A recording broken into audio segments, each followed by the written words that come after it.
새롭게 편성됐기 때문에 이렇게 낯설 얼굴들도 좀 계실 거예요. 그리고 반 분위기가 또 지난 1년 동안 우리가 해왔던 분위기하고 조금 다를 거예요.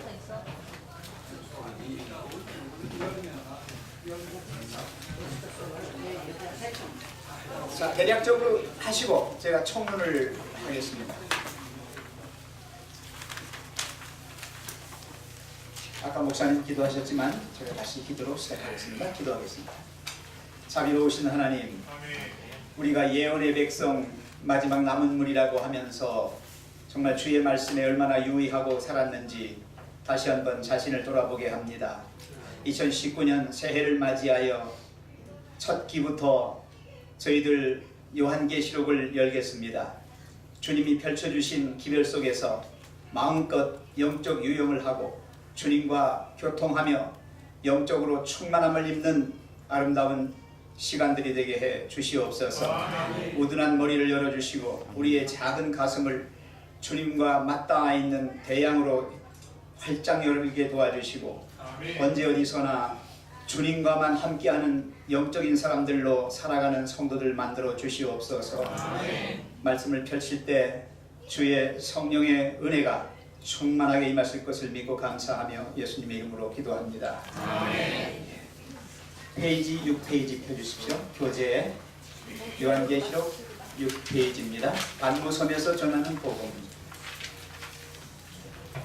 우리 교회를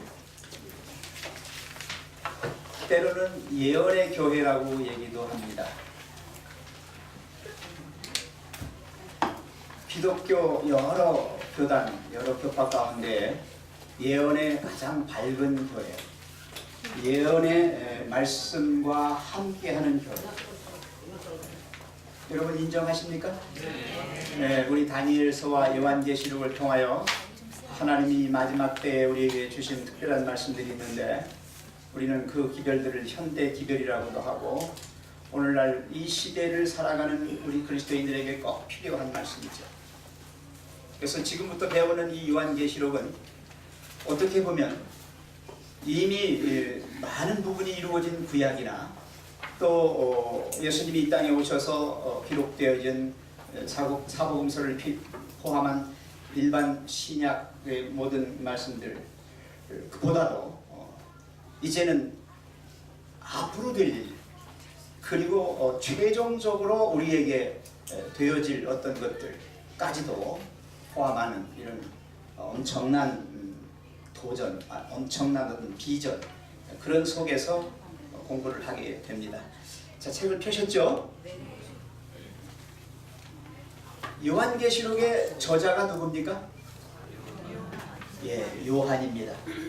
요한도 여러 명이 있어요. 요한도 그죠? 침례 요한이 있고 사도 요한이 있고 또 요한이라고 이름을 가진 사람들이 많이 있습니다. 근데 여기서 말하는 요한은 누구죠? 사도 요한입니다. 원래 요하난이라고 그래요. 요하난. 요하난이란 말은 하나님은 은혜로우시다. 어떻게 해요? 저는 사도 요한을 보면서 하나님의 은혜가 크다고 생각해요. 우레의 아들, 아주 성질이 급하고 이렇게 정말 다혈질적인 그런 한 인간이 하나님의 은혜를 얼마나 많이 받았으면 나중엔 뭐가 되죠? 사랑의 사도가 돼요. 사랑의 사도. 그리고 모든 사도 중에서 가장 오래 살았어요. 다른 사도들은 어떤 좀 사형을 당하거나 이렇게 해가지고 죽었지만은 자연사한 사도는 누구밖에 없어요? 요한밖에 없어요. 요한은 90세에 가까운 나이로 이렇게 살았습니다.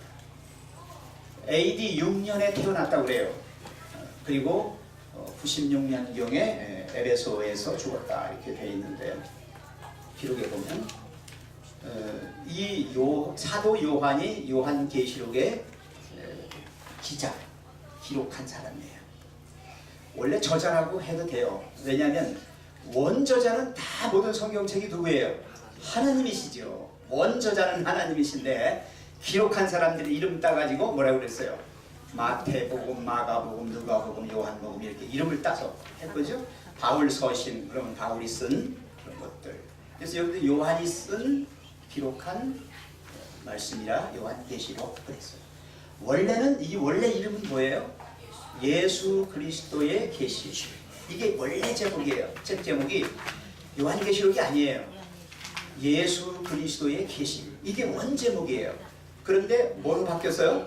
요한계시록으로 바뀌었어요. 왜 그렇게 바뀌었어요?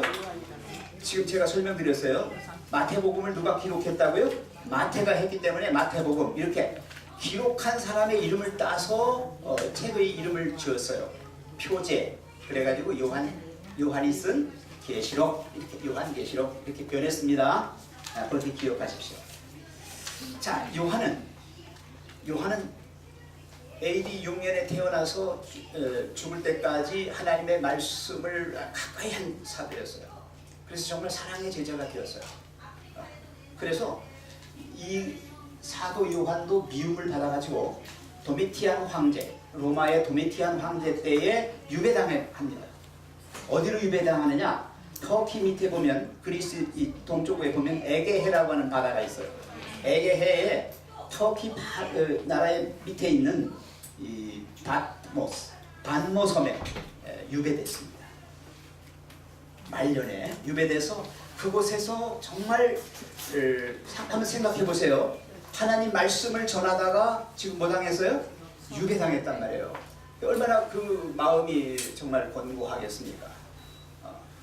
그래서 정말 하나님께 간절히 기도하면서 아마 살았을 거예요. 그런 어느 날 그가 뭘 봐요? 환상을 봐요. 환상. 그 환상은 요한이 본 게 아니라 하나님이 어떻게 하신 거예요? 그에게 계시하신 거예요. 계시. 그래서 그리스도의 계시라. 여러분, 하나님께서 보여주시는 계시, 정말 비밀의 신비의 영적인 존재가 육적인 인간에게 보여주는 방법이 뭐냐? 그게 계시예요. 사람은 절대로 하나님을 볼 수 없습니다. 보는 자는 어떻게 돼요? 즉사합니다. 즉사. 죄된 존재가 하나님을 볼 수 없어요. 나를 본 자는 죽어요. 그래서 하나님께서 인간들에게 보여주시는 부분이 있어요. 그걸 계시라고 합니다. 펼쳐 보여주시는 거예요. 뚜껑을 열어서 그 속에 감추어져 있던 것을 어떻게 한다? 드러내 주시는 거예요. 하나님이 나다. 여러분, 여호와라는 뜻이 뭔지 아시죠? 나다. 그게 여호와예요. I am that I am. 나는 나다. 이게 여호와라는 뜻이에요. 스스로 있는 자. 영원부터 영원까지. 그리고 무소부재 어디나 계신 분, 전지전능하신, 그렇죠? 그 여호와 하나님이 유한한 인간들에게 보여주실 수 있는 그게 바로 계시다. 그래서 사도 요한에게 예수님께서 당신을 보여주셨어요. 환상으로 보여주셨어요. 그래서 요한계시록은 거의 다 뭐로 나타나 있어요? 거의 다 상징으로 나타나 있어요. 이미지로. 그래서 그걸 문자 그대로 여기 나온 그대로를 그냥 받으시면 안 돼요. 반드시 영적인 해석을 가해야 되는데 몇 가지 규칙이 있어요. 그걸 제가 잠깐 설명드릴 거예요. 자, 그래서 제목은, 책의 제목은 그리스도의 계시 또는 요한계시록 이렇게 됐고요. 저자는 요한이며 또 연대는 대략적으로 요한의 말년이다. 그러면 AD 한 98년, 96년 요 정도 때 아닌가 생각을 해요. 그럼 요한의 나이가 한 90세 정도 되는 거죠. 그리고 이 책은 왜 필요했나? 왜 요한계시록을 하나님께서 우리에게 주셨는지, 왜 주셨을까요? 왜요? 한번 보세요. 예수님이 돌아가셨어요. 승천하셨어요. 그리고 세월이 흘러가면서 사도들은 다 죽었고 이제 누구 하나 남았어요? 요한 한 사람 남았어요. 어때요, 여러분? 그 상황이 어떻습니까? 뭔가 불안하고 두렵고 어떻게 될 건가 걱정되는 거예요. 그죠? 그럴 때 하나님께서 뭘 보여주셨어요? 보여주셔가지고 네가 지금 앞으로 어떻게 될 일, 어떻게 이 교회를 하나님께서 어떻게 다스리고 계시고 어떻게 인도하고 계신지에 대한 분명한 것을 보여주심으로 뭘 갖게 만들었어요? 확신을 갖게 만드는 거예요. 그래서 예언의 공부를 하는 이유는 뭐냐? 연구 목적이 뭐예요? 우리가 하나님이 지금도 여전히 살아서 우리와 함께 계시면서 이 교회를 인도하고 계신다. 우리의 모든 삶의 주관자가 되셔서 우리를 이끄신다라고 하는 인식을 하시고 믿음의 확신을 가지시고 미래에 대하여 두려워하지 않고 오직 하나님과의 관계 속에서만 우리의 모든 존재가 의미가 있고 우리 모든 삶이 가치를 갖는 거다 하는 것을 우리가 깨닫도록 하기 위해서 이 책을 주셨습니다. 예수님은 결코 하늘로 가셔서 끝난 게 아니에요. 지금 하늘에서만 중보 대제사장으로 계신 게 아니에요. 제사장으로 계시면서 중보하시는 거 아니에요. 그것뿐만 아니라 어디서 이 땅에서도 지금도 역사하고 계신다 이것입니다. 자, 그래서 요한계시록을 여기 그 책을 지금 보셔요. 책을 보시면 이렇게 써 있어요. 중간쯤에 보세요. 요한은 환상 중에 본 것을 꼼꼼히 두루마리에 기록해서 예수 그리스도의 계시라는 표제를 달았다. 네, 표제가 예수 그리스도의 계시인데 요한계시록으로 바뀌었다고 제가 말씀드렸어요. 그가 기록한 책은 예수께서 하늘로 승천한 이후에도 하늘에서뿐만 아니라 땅에서도 일하신다는 것, 그리고 재림하실 때 행하실 일들을 드러낸다가 계시예요. 예. 이 책은 기독교인들에게 오랜 세월이 흘러도 그리스도께서 함께 하신다는 확신을 심어주고 대쟁투에서 젖은 타락한 세계 속에서 매일의 시련을 경험하는 그들을 뭐하기 위한 거다? 붙들어주기 위한 것이다. 흔들림 없이 우리의 신앙생활을 해나갈 수 있도록 주신 것이다. 확신 속에 살아가는 그런 성도들이 되시기 바랍니다. 그래서 오늘 여기 요거만 하고 제가 마칩니다. 밑에서 5번째 줄인가요? 우리는 다음의 개념들을 바탕으로 탐구를 진행할 예정이다. 그거 반드시 전제 조건이 4가지가 있어요. 전제 조건 4가지. 이 개념을 아셔야만 여러분 이 요한계시록을 접할 수 있어요. 그냥 읽으면 큰일 나요. 삐뚤어 나가고 엉뚱한 데로 빠져서 정말 여러분 더 불안해지고 더 힘들어져요. 자, 첫째가 뭐냐? 성경 영감론입니다. 성경 영감론. 모든 것을 성경적인 개념에서 기초합니다.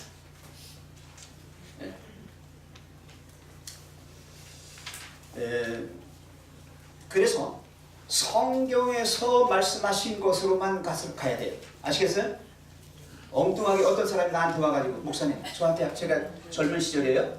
저한테 와가지고 목사님 짐승의 뼈가 뭔지 아세요? 그래요. 굉장히 유명한 분이에요. 그래서 왜요? 그러니까 요새 상품에 보면 바코드가 있는데 그 바코드가 066이에요. 나보고 그래요.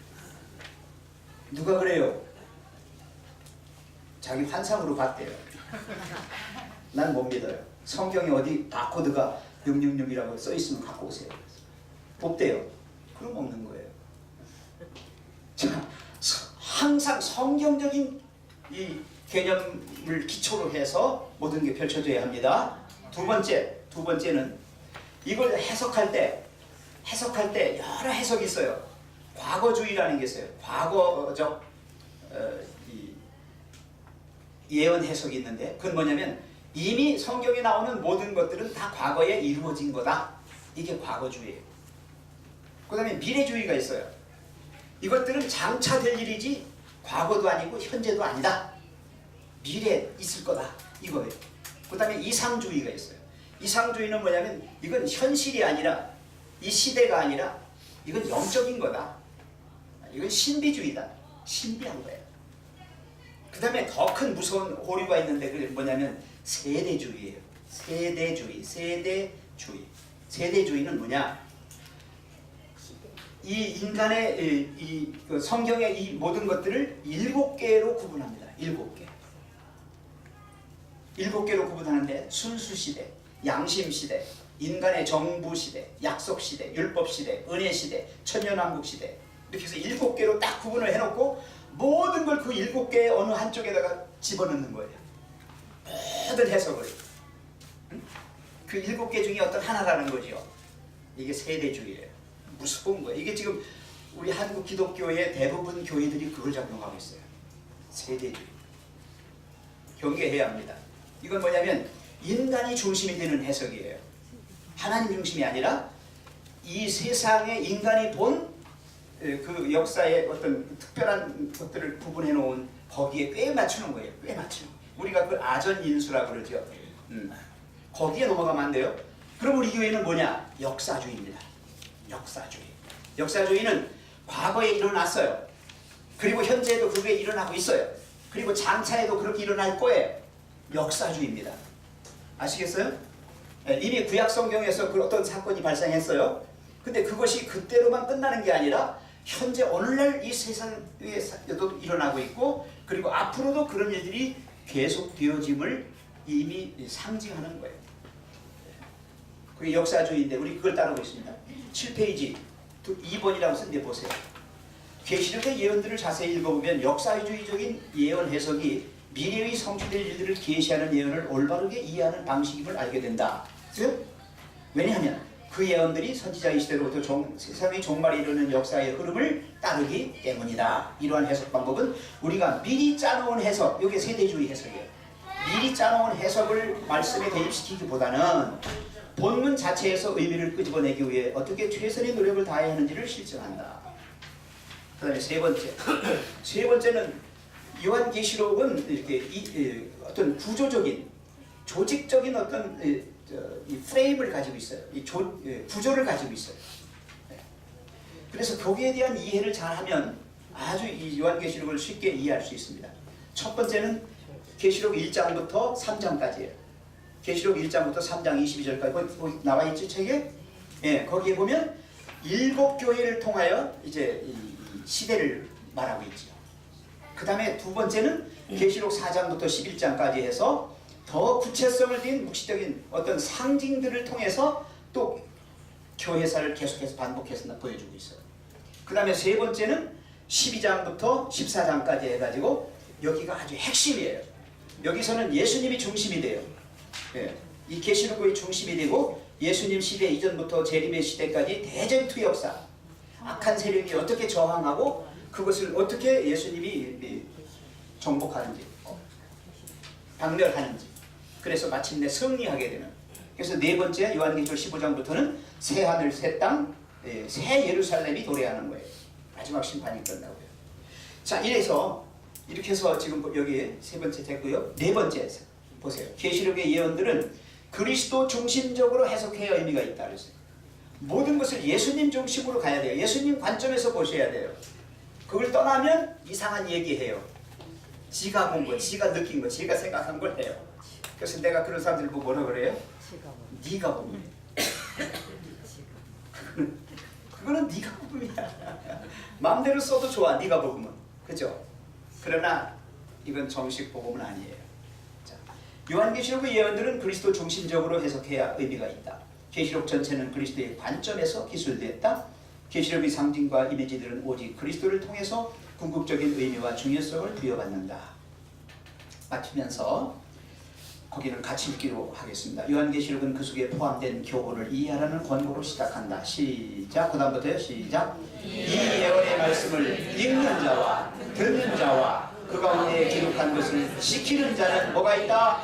복이 있나니 왜? 때가 가까움이라. 주님의 재림이 가까워 올수록 우리는 더 예언을 밝히 깨달아서 말씀에 충실한 백성들이 되자. 아멘이죠. 예, 그래서 그 마지막에 보시면 우리가 한 백성으로서 시작. 우리가 한 백성으로서 이 책이 우리에게 의미하는 것을 이해한다면 우리 사이에는 뭐라고요? 위대한 신앙 부흥이 있게 될 것이다. 아멘. 마치겠습니다.